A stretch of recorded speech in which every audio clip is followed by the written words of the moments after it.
नमस्कार दोस्तों। उम्मीद है आप सब स्वस्थ और सुरक्षित होंगे।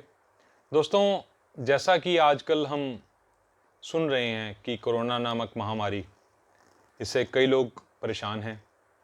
तो दोस्तों, ऐसा ही एक जगह मैंने कहीं पढ़ा कि कोरोना जैसी और भी बीमारियां वो किसी के अपने ले जाती हैं या उनके कुछ सपने ले जाती हैं। दोस्तों, मेरा नाम कपिल देव वर्मा, सन 2002 से इंश्योरेंस की प्रैक्टिस कर रहा हूँ, retirement and health solution expert. दोस्तों, जैसा भी आपसे कहा कि कोरोना या उस जैसी और भी बहुत सी बीमारियां किसी के अपने ले जाती हैं या किसी के सपने ले जाती हैं।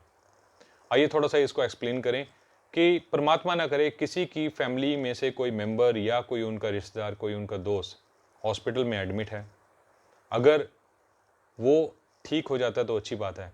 कई बार किस्मत इतना साथ नहीं देती, तो वो जो हमारा फैमिली मेंबर, हमारा दोस्त, कोई रिश्तेदार या हमारा मरीज, अगर वो ठीक ना हो सका तो वो हमारी फैमिली में से चला जाता है।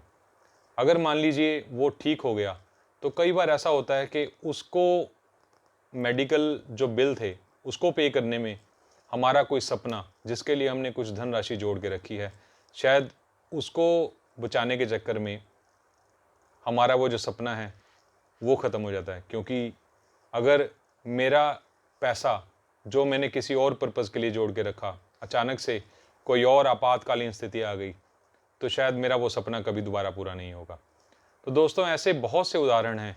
आइए एक छोटा सा उदाहरण और लेते हैं कि एक आर्टिकल जो मैंने एक पेपर में कहीं पढ़ा, वो दो दोस्तों के बारे में, जिसमें से एक पहले दोस्त जो अंदाज़ा कोई 45 से लेकर 50 साल की उम्र का, उन्हीं का एक दोस्त, वो भी उसी एज सर्कल में, उन दोनों को अचानक से कोई ट्रीटमेंट की ज़रूरत पड़ी और दोनों हॉस्पिटल एडमिट हुए।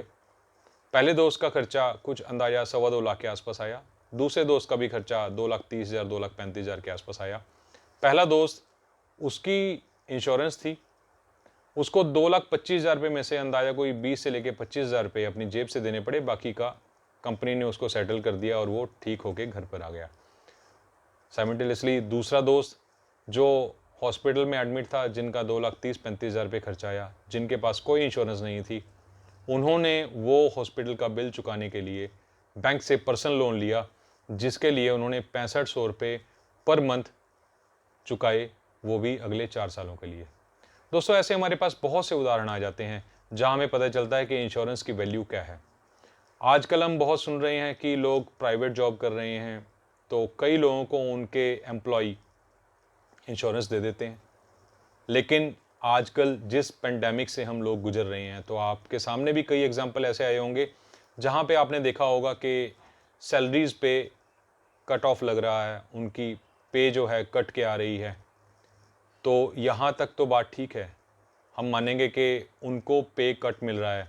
लेकिन कई दोस्त तो ऐसे हैं दोस्तों, जिनकी जॉब भी इस कोरोना नामक महामारी की वजह से जा चुकी है। तो जॉब तो जो गई सो गई, लेकिन उनकी जो ग्रुप हेल्थ इंश्योरेंस थी उससे भी वो हाथ धो चुके।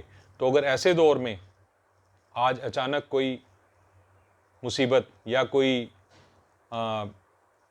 सेहत की कोई परेशानी आ जाती है, तो दोस्तों हमारे लिए सिचुएशन क्या होगी?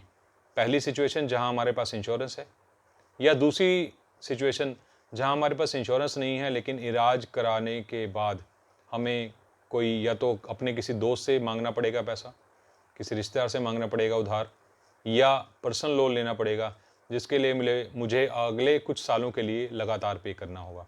तो दोस्तों, ये एक बड़ा सवाल है जो आजकल की स्थिति में कितना सही बैठता है, ये आपने देखना है। दोस्तों, अगर आप ऐसी और कोई भी जानकारी चाहते हैं तो मेरे पर्सनल व्हाट्सएप ग्रुप और फेसबुक पेज पर जरूर जुड़ें। मुझे आपकी सहायता करके खुशी होगी। दोस्तों, एक छोटे से मैसेज के साथ, be healthy, be wealthy and be positive for life. Thank you very much.